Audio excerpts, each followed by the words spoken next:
உமக்கு மேல் ஒருவரும் இல்லையே, எல்லோருக்கும் மேலாக உயர்ந்தவர். உமக்கு மேல் ஒருவரும் இல்லையே.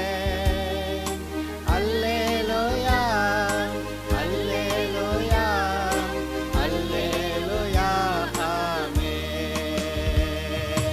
அல்லேலூயா, அல்லேலூயா, அல்லேலூயா, ஆமென்.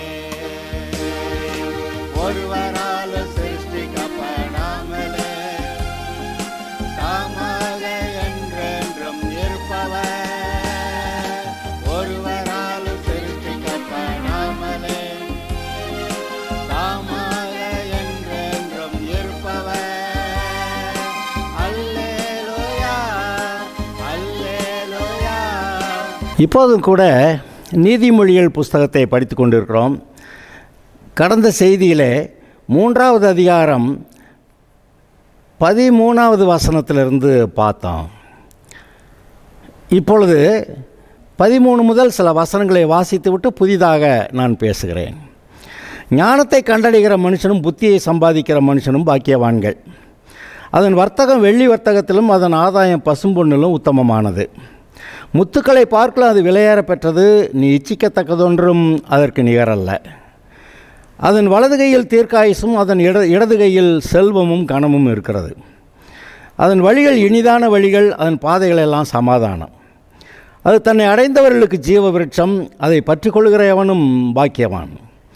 கர்த்தர் ஞானத்தினாலே பூமியை அஸ்திவாரப்படுத்தி புத்தியினாலே வானங்களை ஸ்தாபித்தார். அவருடைய ஞானத்தினாலே ஆழங்கள் பிரிந்தது, ஆகாயமும் பனியை பெய்கிறது. என் மகனே, இவைகள் உன் கண்களை விட்டு பிரியாதிருப்பதாக. மெய் ஞானத்தையும் நல்ல ஆலோசனையையும் காத்துக்கொள். அவைகள் உன் ஆத்மாவுக்கு ஜீவனும் உன் கழுத்துக்கு அலங்காரமாய் இருக்கும். அப்பொழுது நீ பயமின்றி உன் வழியில் நடப்பாய், உன் கால் இடராது. நீ படுக்கும்போது பயப்படாதிருப்பாய், நீ படுத்துக்கொள்ளும்போது உன் நித்திரை இன்பமாயிருக்கும். சடுதியான தீகளும் துஷ்டர்களின் பாழ்கடிப்பும் வரும்போது நீ அஞ்ச வேண்டாம். கர்த்தர் உன் நம்பிக்கையாக இருந்து உன் கால் சிக்கிக்கொள்ளாதபடி காப்பார். அப்படின்னு அவர் உங்ககிட்ட பேசினார்னா எவ்வளவு சமாதானம் பாருங்கள். அடுத்து 27லேருந்து கடைசி வரைக்கும் ஒரு தடவை வாசிக்கிறேன். நன்மை செய்யும்படி உனக்கு திராணி இருக்கும்போது அதை செய்யத்தக்கவர்களுக்கு செய்யாமல் இராதே. இதெல்லாம் 10 கற்பனையில் நீங்கள் பார்க்க முடியாது. ஆனால் 10 கற்பனைகளுடைய மொத்தமே மற்றவர்கள் உங்களிடத்தில் என்ன எதிர்பார்க்கிறார்களோ, நீ மற்றவர்களிடத்தில் என்ன எதிர்பார்க்கிறியோ அதை நீ அவர்களுக்கு செய்யி அப்படிங்கிறதானே. இங்கே சில காரியங்களை விளக்கமாக சொல்கிறாரு, நமக்கு பிரயோஜனமானது. 27வது வசனம், நன்மை செய்யும்படி உனக்கு திராணி இருக்கும்போது அதை செய்யத்தக்கவர்களுக்கு செய்யாமல் இராதே. செய்யத்தக்கவர்கள், அதாவது பிச்சை போடுறது கூட பாத்திரம் மருந்து பிச்சை போடுன்னு சொல்லுவாங்க. அது யாருக்கு இந்த நன்மை நம்ம செய்யணும், யாருக்கு செய்ய வேண்டாம் அப்படின்னு கர்த்தர் நம்முடைய உள்ளத்தில் பேசுகிறாரு. கர்த்தர் எல்லா காரியங்களையும் பேசுகிறாரு. யாருக்கு நன்மை செய்யணும் அப்படிங்கிறத அவர் சொல்கிறாரு. நன்மை செய்யும்படி உனக்கு திராணி இருக்கும்போது அதை செய்யத்தக்கவர்களுக்கு செய்யாமல் இராதே. கையில் பலனும் இருக்குது, அப்போ செய்யத்தக்கவர்களுக்கு செய்யாமல் இராதே. உன்னிடத்தில் பொருள் இருக்கையில் உன் அயலானை நோக்கி நீ போய் திரும்பி வா, நாளைக்கு தருவேன் என்று சொல்லாதே. கொடுக்கறதுனா கொடுக்க மாட்டேன்னா இல்லைன்னு கொடுக்க மாட்டேன்னு சொல்லிடு. நாளைக்கு வான்னா அவன் அடுத்த நாள் வருவேன், அலைஞ்சு அவன் வேலையை விட்டு மெனக்கெட்டு அவன் ஏதோ காசு கொடுக்குறீங்கன்னு சொல்லிட்டு வர்றேன்னு வந்தான். ஆனால் என்ன செய்வீங்க, இன்னொரு நாள் கழிச்சு வான்னு சொல்லுவீங்க. உன்னிடத்தில் பொருள் இருக்கையில் உன் அயலானை நோக்கி நீ போய் திரும்பி வா, நாளைக்கு தருவேன் என்று சொல்லாதே. அதாவது இந்த இடத்துல நான் உங்களுக்கு ஒரு வார்த்தையை சொல்ல விரும்புகிறேன். நன்மை செய்யும்படி உனக்கு திராணி இருக்கும்போது அதை செய்யத்தக்கவர்களுக்கு செய்யாமல் இராதே. உன்னிடத்தில் பொருள் இருக்கையில் உன் அயலானை நோக்கி நீ போய் திரும்ப வா, நாளைக்கு தருவேன் என்று சொல்லாதே. இந்த 2 வசனங்களையும் நீங்கள் கவனிங்க. திராணி இருக்கும்போது செய்யத்தக்கவர்களுக்கு நன்மையை செய்யாமல் இராதே. இந்த இடத்துல அடுத்த வரி என்ன சொல்லுது, உன்னிடத்தில் பொருள் இருக்கையில் உன் அயலானை நோக்கி நாளைக்கு வான்னு சொல்லாத. அதாவது பொருள் இருக்குது, செய்யத்தக்கதான ஒரு காரியம்தான், அது நமக்கு தெரியுது. நன்மை செய்ய திராணி இருக்குது, ஆனால் அதை செய்யாமல் இராதேன்னு சொல்லிட்டு அடுத்த வரியாக என்ன சொல்கிறாரு? உன்கிட்ட பணம் இருக்கையில் அவன் அவசரத்துக்கு ஏதோ கேட்குறான்னா கொடுக்கணும்னு நீ தீர்மானிச்சிட்ட, அதாவது கொடுக்கறது அவசியம்னு உனக்கே தெரியுது, அது நன்மை செய்ய திராணி இருக்குது, செய்யத்தக்கவர்கள்னு நீ கண்டுபிடிச்சிட்ட. அப்போ செய்யத்தக்கவர்களுக்கு நீ செய்யாமல் இராதேன்னா, அப்படி செய்யத்தக்கவர்களுக்கு நீ போய் நாளைக்கு வான்னு சொல்லாத. உள்ளுக்க கையில் பலன் இருக்குது, பொருள் இருக்குது, அப்படிப்பட்ட சூழ்நிலையை ஒரு விலைக்கு சொல்கிறாரு. இன்னாருக்கு இந்த காரியம், இந்த உதவி செஞ்சார்னா அது நன்மை, அது செய்யத்தக்க ஒரு காரியம். அப்படி இருக்கும்போது கர்த்தருடைய சித்தமே நீ அவர்களுக்கு நன்மை செய்யணும்னு இருக்கும்போது அப்படி செய்யத்தக்கவர்களுக்கு செய்யாமல் இராதே. உன்கிட்ட பொருள் இருக்கையில் நீ போய் நாளைக்கு திரும்பி வான்னு சொல்லாத. அச்சமின்றி உன்னிடத்தில் வாசம் பண்ணுகிற உன் அயலானுக்கு விரோதமாய் தீங்கு நினையாதே. ஒருவன் உன்னோட உனக்கு தீங்கு செய்யாதிருக்க காரணமின்றி அவனோட வழக்காடாதே. இது என்ன சொல்லுது? அச்சமின்றி உன்னிடத்தில் வாசம் பண்ணுகிற உன் அயலானுக்கு விரோதமாய் தீங்கு நினையாதே. மற்றவனுக்கு விரோதமாக எந்த தீங்கு நினைக்காத. பாருங்கள், உதவி செய்ய திராணி இருக்கிறப்ப செய்யின்றாரு, செய்யத்தக்கவர்களுக்கு அதை செய்யின்றாரு, அதை செய்யாமல் இருந்துராதேன்னு சொல்கிறாரு, நாளைக்கு வானலாம் சொல்லாதேன்றாரு. அப்புறம் இதெல்லாம் இந்த சமுதாயத்தில் இருக்கக்கூடிய சூழ்நிலைகளை சொல்லிட்டு வர்றாரு. அச்சமின்றி இடத்துல வாசம் பண்ணுகிற உன் அயலானுக்கு விரோதமாய் தீங்கு நினையாதே. இப்போது உங்க கூட கொஞ்சம் நண்பனாக ஃப்ரெண்டாக இருக்கிறான், ஒரு இடத்துல வேலை பார்க்குறீங்க, அவன் உங்கள்கிட்ட அச்சமின்றி சமாதானமாக நல்லா பழகிற ஆளாக இருக்கிறான், அவனுக்கு விரோதமாய் தீங்கு நினையாதே. ஒருவன் உனக்கு தீங்கு செய்யாதிருக்க காரணமின்றி அவனோட வழக்காடாதே. சில ஆளுங்க இருக்காங்க, ஒரு காரணம் இருக்காது, எவனோடையாவது எதையாவது வழக்காடி அவன்கிட்ட இருக்கிறத குறை சொல்லி இல்லை அவன்கிட்ட இருக்கிறத பிடுங்கிறத பற்றியே யோசிப்பாங்க. ஆனால் இவர் சொல்கிறாரு, கர்த்தர் தன்னுடைய பிள்ளைகளுக்கு சொல்கிறாரு, ஒருவன் தீங்கு செய்யாதிருக்க காரணமின்றி அவனோட வழக்காடாதே. ரெண்டு விஷயம், நன்மை செய்ய திராணி இருக்கும்போது செய்யத்தக்கவர்களுக்கு செய்யாமல் இராதே. ஒருத்தர் பலன் இருக்கையிலே, பொருள் இருக்கையிலே நீ போய் நாளைக்கு வான்னு சொல்லாத. அப்படி சொல்கிறாரு. உதவி செய்ய முடிஞ்சப்ப யாருக்கு செய்யணுமோ அதை செய்யாமல் விட்டுறாத அப்படின்றாரு. இந்த எபிரேயர் புஸ்தகத்தில் ஒரு வசனம் இருக்குது. எபிரேயர் 13வது அதிகாரம். நான் ஒரு வசனம் வாசிக்கிறேன். சகோதர சிநேகம் நிலைத்திருக்க கடவது, அந்நியரை உபசரிக்க மறவாதிருங்கள், அதனாலே சிலர் அறியாமல் தேவதூதரையும் உபசரித்ததுண்டு.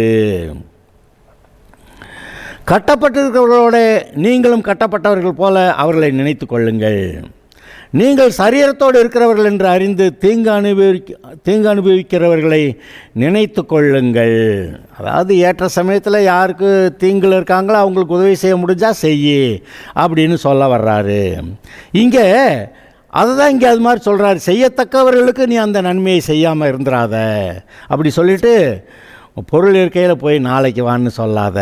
அவன் ஏற்கனவே பெரிய உபத்தில் இருக்கான், ஒவ்வொரு நிமிஷமும் அவனுக்கு முள்ளில் நிற்கிற மாதிரி இருக்குது, அதனால் சீக்கிரமாக உதவி செய்கின்றாரு. அடுத்து, அச்சமின்றி வாசம் பண்ணுற உன் அயலானுக்கு விரோதமாக தீங்கு நினையாத, காரணமின்றி அவனோட வழக்காடாத, அதான் நீ வம்புக்கு போகாதேன்றார். அவன் சமாதானமாக இருக்கேன், உன் கூட ஒரு பிரச்சனையும் பண்ணலை, உன் கூட சமாதானமாக இருக்கேன், அவனுக்கு விரோதமாக தீங்கு நினைக்காத, அவன்கிட்டருந்து ஏதாவது பிடிங்கலாமா? இது இந்த பொதுவாக அந்த உலக மக்கள்கிட்ட இருக்கக்கூடிய ஒரு மனநிலைங்க. அவன் மோட்டர் சைக்கிள் வச்சுருக்கான், கார் வச்சுருக்கான், எதையாவது போட்டு கொடுத்து அப்போவே அதெல்லாம் நம்ம அபகரிச்சிடலாமா அப்படின்னு நினைப்பாங்க. இந்த கடன் கொடுக்குற ஆளுகள், உதவிக்காக கடன் கொடுக்குறவங்க இருக்கிறாங்க, இல்லைன்னு இல்லை.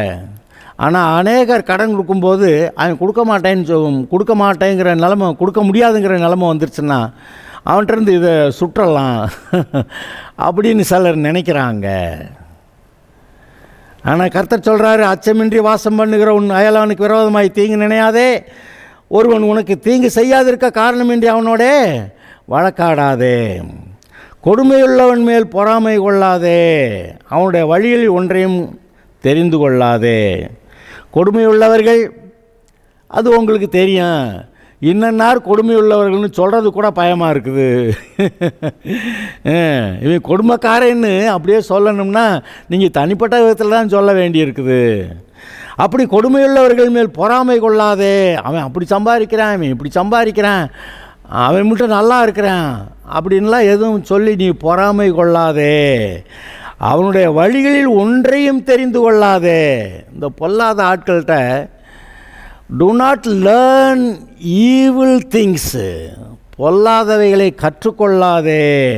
அதான் அவனுடைய வழிகளில் ஒன்றையும் தெரிந்து கொள்ளாதேன்னா அவன் வழியில் இந்த வழியிலெல்லாம் நம்ம போகலாம், அது அவன் பொல்லாதவனுடைய வழிங்க. அந்த வழிகளில் ஒன்றையும் நீ தெரிந்து கொள்ளாதேன்னா do not choose, நீ அந்த வழியை நம்ம அந்த வழியை பயன்படுத்திக்கலான்னு நீ நினைக்காத. அவன் போய் அந்த மாதிரி காசை கொடுத்து இப்படி செஞ்சு அப்படியெல்லாம் காசு அதை காரியம் சாதித்தான், நீ அந்த வழியில் போகலான்னு நினைக்காத. மாறுபாடு உள்ளவன் கர்த்தருக்கு அருவருப்பானவன், நீதிமான்களோட அவருடைய ரகசியம் இருக்கிறது. மாறுபாடு உள்ளவன், அதான் நான் ஏற்கனவே சொன்னேன், கர்த்தருடைய மனநிலை என்ன, அவருடைய சித்தம் என்ன, அவருடைய நோக்கம் என்னங்கிறதுக்கு இதற்கு மாறுபாடாக வேறு எதை பேசினாலும் அப்படிப்பட்டவன் கர்த்தருக்கு அருவருப்பானவன். ஏங்க பாவங்கிறத பற்றி சொல்லலைங்க, மாறுபாடான வழியை பற்றி பேசுது. கர்த்தர் ஒரு ஐடியா சொல்கிறாரு, ஆனால் மாறுபாடாக யோசிக்க. நான் அதாவது திரும்ப சொல்லியிருக்கேன், இயேசுநாதர் சிலுவைக்கு போகாமல் இருக்கிறதுக்கு கூடுமான அந்த பாத்திரம் நீங்கட்டும்னு கேட்டார். அது பிதாவுடைய வழியா மாறுபடுகிற வழியா? இது ஒன்றும் பெரிய பாவம் இல்லை, நம்ம சொல்லிடுவோம். ஆனால் இந்த மாறுபாடு தேவனுடைய மனதுக்கு மாறுபாடாக வர்ற எல்லாமே பாவமாக முடிஞ்சிடும் கடைசியில். அதனால் மாறுபாடு உள்ளவன் கர்த்தருக்கு அருவருப்பானவன், நீதிமான்களோட அவருடைய ரகசியம் இருக்கிறது. ஒரு இடத்துல எழுதியிருக்கு பார்த்தீங்களா, தேவன் தம்முடைய ரகசியத்தை தன்னுடைய தீர்க்கதரிசிகளுக்கு வெளிப்படுத்தாமல் ஒரு காரியத்தையும் செய்ய மாட்டார்னு. தன்னுடைய ரகசியத்தை தன்னுடைய திட்டத்தை தீர்க்கதரிசிகளுக்கு அறிவிக்காமல் வெளிப்படுத்தாமல் அவர் ஒரு காரியமும் செய்ய மாட்டார்னு எழுதியிருக்கா இல்லையா? அப்போ என்னது பாருங்கள், நீதிமான்களோட அவருடைய ரகசியத்தை தான் ஜனங்களுக்கு சொல்கிறாரு. துன்மார்க்கருடைய வீட்டில் கர்த்தரின் சாபம் இருக்கிறது, நீதிமான்களுடைய வாசஸ்தலத்தை அவர் ஆசீர்வதிக்கிறார். இதை புரிய வைக்கிறதுக்கு பிரசங்கமெல்லாம் வேண்டியதில்லை. இகழ்வோரை அவர் இகழுகிறார், தாழ்மையுள்ளவர்களுக்கோ கிருபை அளிக்கிறார். ஞானவான்கள் கனத்தை சுதந்தரிப்பார்கள், மதிகேடரோ கனவீனம் அடைவார்கள். ஞானவான்கள் கனத்தை சுதந்தரிப்பார்கள், அவங்களுக்கு போக போக சமுதாயத்தில் மரியாதை அதிகரிக்கும். இன்றைக்கி சில ஆட்கள் இருக்கிறாங்க, சில அரசியல்வாதிகள், சில சினிமாக்காரங்கள்லாம் இருக்கிறாங்க, அவங்கள கனம் பண்ணுறதாக சொல்லிக்கலாம். ஆனாக்க பயந்து தான் அப்படி செய்கிறாங்களே ஒழிய அன்பினாலே அல்ல. ஆனால் நீங்கள் அன்பினாலே கர்த்தர்க்கேற்ற விதத்தில் உங்களுடைய வாழ்க்கையை வாழ்ந்து கனத்தை சுதந்தரிப்பீர்கள். நல்ல மரியாதைக்குரிய ஆளாக நீங்கள் வாழுவீங்க. இங்கே பாருங்கள், நீங்கள் கர்த்தருடைய பிள்ளைகளாக ஏதோ ஒரு கடைக்கு போகிறீங்க, அங்கே அது வரைக்கும் பீடி குடிச்சிக்கிட்டு இருந்த ஆள் உங்களை கண்டவொடனே பீடியை மறைச்சிக்கிடுவான். என்ன ஆச்சு? இன்னார் வந்திருக்காங்க, இவங்க முன்னாடி மரியாதையாக இருந்துக்கணும் அப்படி நினச்சிருக்காங்களா இல்லையா? அருமையானவர்களே, இதெல்லாம் இப்படி நடக்கிறது. இது எங்கே? இது எல்லாவற்றுக்கும் ஊற்றுக்கண் எது? இந்த நீதிமொழிகள் புஸ்தகத்தில் முதல் அதிகாரமே கர்த்தருக்கு பயப்படுதலே ஞானத்தின் ஆரம்பம் அப்படி சொல்லியிருக்கு. மூடர் ஞானத்தையும் போதகத்தையும் அசட்டை பண்ணுகிறார்கள். என் மகனே, பாவிகள் உனக்கு நயங்காட்டினாலும் நீ சம்மதியாதே அப்படின்னு சொல்லிட்டு கர்த்தருடைய அழைப்பு, அவர் கூப்பிட சத்தத்தை கேட்டு அதை நான் அவருக்கு செவி கொடுக்கணும்னு சொல்லியிருக்கு. எனக்கு செவி கொடுக்குறவன் எவனோ அவன் விக்கினமின்றி வாசம் பண்ணி ஆபத்துக்கு பயப்படாமல் அமைதியாக இருப்பான் என்றும் எழுதியிருக்கிறது. இப்படி ஞானத்தோடு நடக்கிறவர்கள் தன் இளவயதின் நாயகனை விட்டு தன் தேவனுடைய உடன்படிக்கையை மறந்து இச்சகமான வார்த்தைகளை பேசும் அந்நிய பெண்ணாகிய பரஸ்திரிக்கும் தப்புவிக்கப்படுவார்கள் என்று எழுதியிருக்கிறது.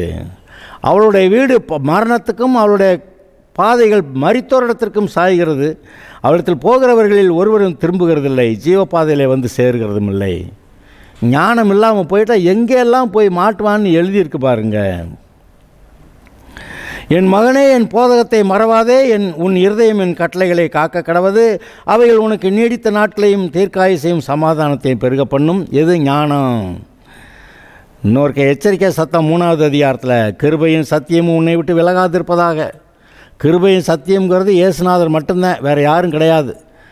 சத்தியம் மட்டும் இருந்தால் அங்கே கிருபை இல்லைன்னா அது கொடுமையானது. நீ செஞ்ச சேட்டை பண்ண தண்டனை போ அப்படின்னு சொல்லிடும். கிருபையும் சத்தியமும் உன்னை விட்டு பிரியாதிருப்பதாக. கிருபையும் சத்தியமும் இயேசுநாதர்கிட்ட மட்டும்தான் சேர்ந்து இருக்கிறது. மற்ற இடங்களில் சத்தியம் இருக்கும், நீ குற்றம் செஞ்சால் அதுக்கான தண்டனை இதுன்னு சொல்லிடும். வெறும் கிருபை, நான் இறக்கஞ்ச கிருபையாக அவனுக்கு மன்னிக்கிறேன், இறக்கம் செய்கிறேன்னு சொல்லிட்டா எல்லா கள்ளவாளி பயலும் அவன் மனம் திரும்பாமையே இறக்கங்களையும் நன்மையும் பெற்றுட்டு போயிடுவான். அதுவும் கெட்டு போயிடும். ஆனால் கிருபையும் சத்தியமும் சேர்ந்து, கிருபையும் சத்தியமும் இயேசு கிறிஸ்து மூலமாய் உண்டாயிற்றுன்னு எழுதியிருக்கு. ஆக கிருபையும் சத்தியம்னு எங்கேயாவது நீங்கள் சேர்த்து கேட்டிங்கன்னா அது உடனே இயேசுவை பற்றி சொல்லுகிறது என்று நீங்கள் புரிந்து கொள்ளலாம். கிருபையும் சத்தியம் உன்னை விட்டு விலகாதிருப்பதாக, அது கர்த்தர் உன்னை விட்டு விலகாதிருப்பாராக அப்படி சொல்லியிருக்குது. அப்படி சில ஆட்களை விட்டு கர்த்தர் விலகினார், அப்படி ஆயிடக்கூடாது. நீ அவைகளை உன் கழுத்திலே பூண்டு, இந்த ஞானத்தை போதகத்தை கழுத்தில் பூண்டு அவைகளை உன் இருதயமாகிய பலகையில் எழுதி கொள்ளலாம் சொல்கிறாரு. உடைய சுய புத்தியில் நீ சாயாதன்னு சொல்கிறாரு. உன் வழிகளிலெல்லாம் அவரை நினைத்துக்கொள், அப்பொழுது உன் பாதையை செவ்வைப்படுத்துவாருங்கிறாரு. நீ உன்னை ஞானி என்று எண்ணாதே. அப்படி தன்னை ஞானின்னு நினைக்கிறவங்கெல்லாம் சுய ஞானத்தில் போயிடுறாங்க. உன் பொருளாலும் உன் விளைவின் எல்லா புதற்பலனாலும் கர்த்தரை கனம் பண்ணு, அப்பொழுது உன் களஞ்சியங்கள் பூரணமாய் நிரம்பும், உன் ஆலைகளில் திராட்சரசம் புரண்டோடும். உன்னுடைய சம்பாத்தியத்தில் முதல் காரியமாக கர்த்தருக்குன்னு நீ ஏதாவது கொடு, கர்த்தரை அப்படி கனம் பண்ணு.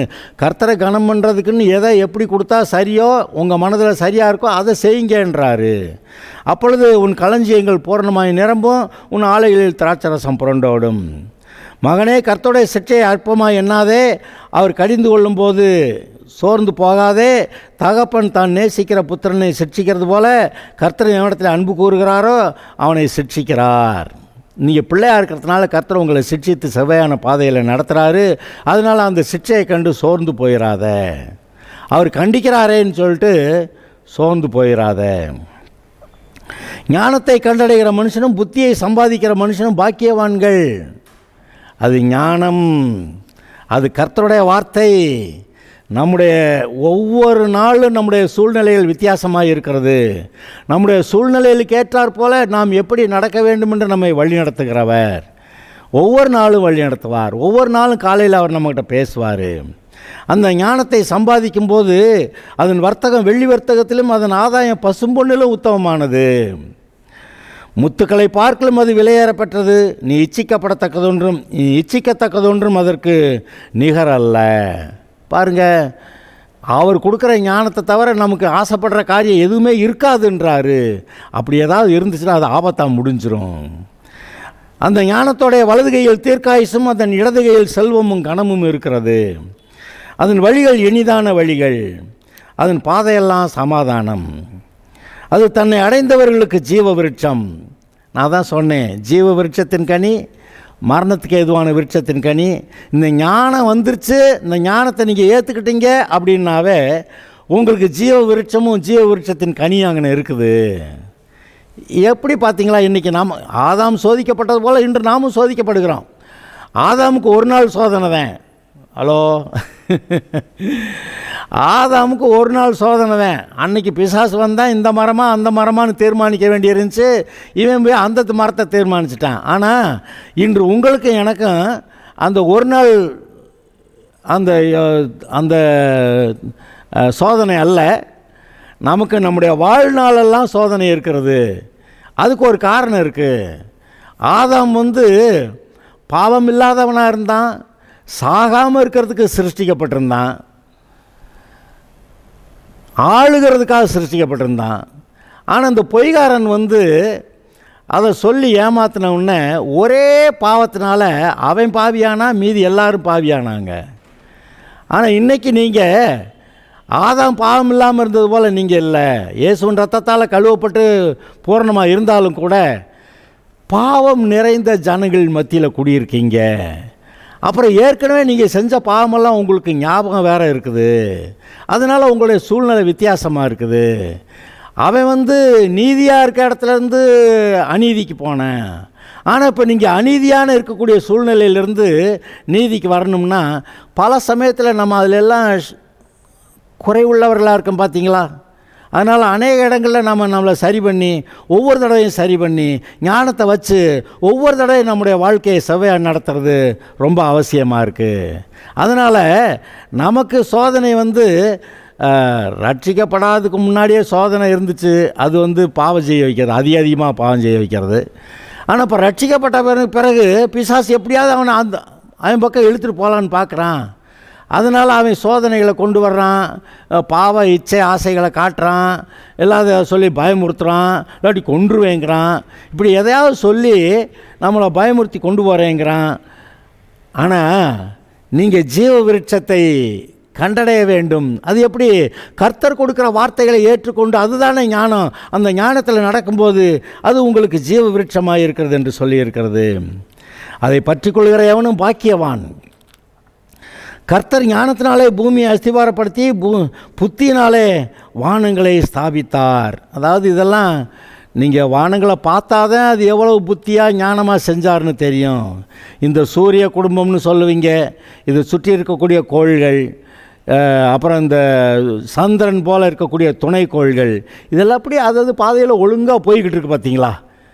ஞானமாய் அதையெல்லாம் அஸ்திபாரப்படுத்தி, ஞானத்தினாலே பூமியை அஸ்திபாரப்படுத்தி புத்தியினாலே வானங்களை ஸ்தாபித்தார். அப்படி இந்த வானங்கள் எவ்வளோ உயரமானது, எவ்வளோ பெரியது. இந்த மில்கி வே கேலக்ஸி இருக்க, இந்த மில்கி வே கேலக்ஸி அது எத்தனை 1000 வெளிச்ச வருஷ தூரங்களில் அதோடைய டயாமீட்டர் மட்டும் இருக்குது. இந்த கேலக்ஸியை தாண்டி நீங்கள் வெளியே போகணும்னா எத்தனை வருஷங்களுக்கு லைட் அடித்தா போகிற வேகத்தில் நீங்கள் போகணும். அதெல்லாம் பெரிய ஆச்சரியம் இல்லையா? எல்லாம் ஒன்றோட ஒன்று மோதாமல் எல்லாம் நமக்காக, மனுஷனுக்காக படைக்கப்பட்டது என்று பைபிள் சொல்லுகிறது. அவர் அவ்வளோ ஞானமாக, அதெல்லாம் பார்த்தா தான் தெரியும் அவர் எவ்வளோ ஞானமாக செஞ்சார்னு. ஆகாயமும் பனியை பெய்கிறது. மழை பெய்யாமல் பனி பெய்யாமல் இந்த தேசம் இருக்கும்னா எப்படி இருக்குன்னு யோசிச்சு பாருங்கள். இந்த ஒரு காலத்தில் பனி காலம்னு சொல்கிறோம். அந்த பனி காலத்தில் தான் சில காய்கள் நல்லா முத்தி வருது. அந்த அந்த பனி காலத்தில் தான் அந்த சில பயிர்கள் முதிர்ந்து வருகின்றன. அதுக்கப்புறம் இன்னும் மழையெல்லாம் பெய்யாது. ஆனால் அந்த பனியிலேயே அவைகள்லாம் நல்லா வளர்ந்து கனி கொடுத்துடக்கூடியதாக இருக்கிறது. அது மாத்திரமல்ல, அந்த பனி இருக்கும்போது அது ஒரு குளிர்ச்சி வருகிறது. இது எல்லாத்தையும் அவர் செஞ்சு வச்சுருக்கிறாரு. ஒரு காலத்தில் வெயில் காலம், ஒரு காலத்தில் இந்த வடகிழக்கு பருவமழை, இன்னொரு காலத்தில் தென்மேற்கு பருவமழை, எல்லாம் அந்த இதெல்லாம் சொல்லி அதன்படி செஞ்சு எப்படி ஞானமாக செஞ்சுருக்கிறார் பார்த்தீங்களா? அதையெல்லாம் நினச்சி பார்த்து கர்த்தரை எவ்வளோ பெரியவர்னு சொல்லி நாம் நினச்சி பார்த்தோம்னா நாம் அவரை மகிமைப்படுத்துவோம். இன்னும் அதிகமாக அவரை பின்பற்றி போவோம். நம்ம அவருடைய ஞானத்தினாலே ஆழங்கள் பிரிந்தது, ஆகாயமும் பனியை பெய்கிறது. என் மகனே, இவைகள் உன் கண்களை விட்டு பிரியாதிருப்பதாக மெய் ஞானத்தையும் நல்ல ஆலோசனையையும் காத்துக்கொள். மெய் ஞானத்தையும் நல்ல ஆலோசனைகள் கர்த்தர் கொடுக்கிறது, காத்துக்கொள். அவைகள் உன் ஆத்மாவுக்கு ஜீவனும் உன் கழுத்துக்கு அலங்காரமாக இருக்கும். நல்லா ஜீவனில் நல்ல ஆசீர்வாதமான வாழ்க்கையை வாழ்வீங்க. மற்றவர்களால் கனம் பண்ணப்படுகிற ஒரு வாழ்க்கையையும் வாழ்வீர்கள், அலங்காரமாக இருக்கும். அப்பொழுது நீ பயமின்றி உன் வழியிலே நடப்பாய், உன் கால் இடராது. வாழ்க்கையில் பயமில்லாத வாழ்க்கைங்க. அதாவது நிறைய பெரிய பணக்காரர்கள் பாருங்கள், எவன் வந்து பிடுங்கிடுவானோ அப்படின்னு பயத்தோடு இருக்கிறாங்க. சிலர் உயர்ந்த பதவியில் இருக்கிறவங்க நம்மளை யாரும் கவுத்து விட்டு இந்த நாற்காலியில் உட்கார்றதுக்கு வேறு யாரும் வந்துடுவானோன்னு பயந்துகிட்டு இருக்கிறாங்க. இங்கே பாருங்கள், பெரிய ராஜாக்களுடைய வாழ்க்கையை நீங்கள் வாசிச்சிங்கன்னா, விசேஷமாக இந்த ரோமாபுரியிலேருந்து இஸ்ரவேல் தேசத்தை அந்த காலங்களில் ஆண்டாங்களே, அந்த காலங்களில் இருந்த ராஜாக்கள், சக்கரவர்த்திகள் ஒவ்வொருத்தரையும் நீங்கள் பார்த்தீங்கன்னா, அவங்க எவ்வளோ பெரிய ஆட்களாக இருந்தாலும் எவ்வளோ பயந்துக்கிட்டே வாழ்ந்தாங்கன்னு நீங்கள் வாசிக்கலாம்.